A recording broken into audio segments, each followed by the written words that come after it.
को जन्म दिया जिसने समाज में क्रांति ला दी। पूंजीवादी किले ढहते चले गए एवं साम्राज्यवाद 2/3 धरती से समाप्त हो गया। दास कैपिटल रूपीस रचना ने एक नवयुग का शुभारंभ किया जिसमें श्रमिकों को अपने अधिकार मिले एवं पूंजी के समान वितरण का यह अध्याय खुला जिसमें करोड़ों व्यक्तियों को सुख चैन की स्वावलंबन प्रधान जिंदगी जी सकने की स्वतंत्रता मिली।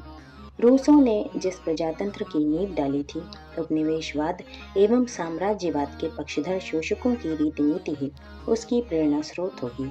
मताधिकार की स्वतंत्रता बहुमत के आधार पर प्रतिनिधित्व का दर्शन विकसित न हुआ होता यदि रूसों की विचारधारा ने व्यापक प्रभाव जन समुदाय पर न डाला होता तो जिसकी लाठी उसकी भैंस की नीति भी सब जगह चलती, कोई विरोध तक न कर पाता।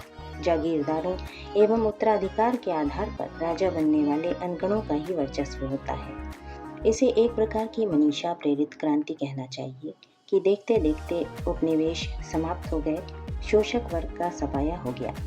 इसी संदर्भ में हम कितनी ही बार लिंकन एवं लूथर किंग के साथ साथ उस महिला हैरियट स्टो का उल्लेख करते रहे हैं जिसकी कलम ने कालों को गुलामी की चंगुल से मुक्त कराया। प्रत्यक्षता या युग की मनीषा की भूमिका है।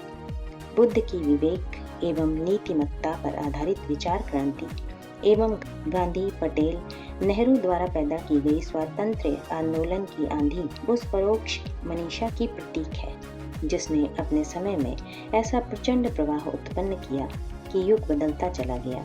उन्होंने कोई विचारोत्तेजक साहित्य रचा हो यह भी नहीं। फिर यह सब कैसे संभव हुआ?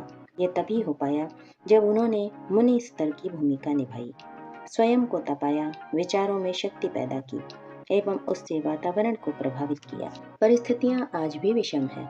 वैभव और विनाश के झूले में झूल रही मानव जाति को उबारने के लिए आस्थाओं के मर्म स्थल तक पहुंचना होगा और मानवीय गरिमा को उभारने, दूरदर्शी विवेकशीलता को जगाने वाला प्रचंड पुरुषार्थ करना होगा।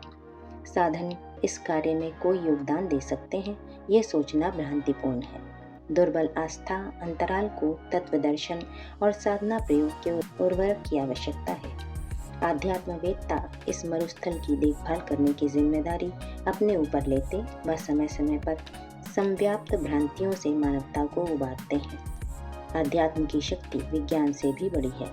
अध्यात्म ही व्यक्ति के अंतराल में विकृतियों के माहौल से लड़ सकने, निरस्त कर पाने वाले सक्षम तत्वों की प्रतिष्ठापना कर पाता है। हमने व्यक्तित्वों में पवित्रता व प्रखरता का समावेश करने के लिए मनीषा को ही अपना माध्यम बनाया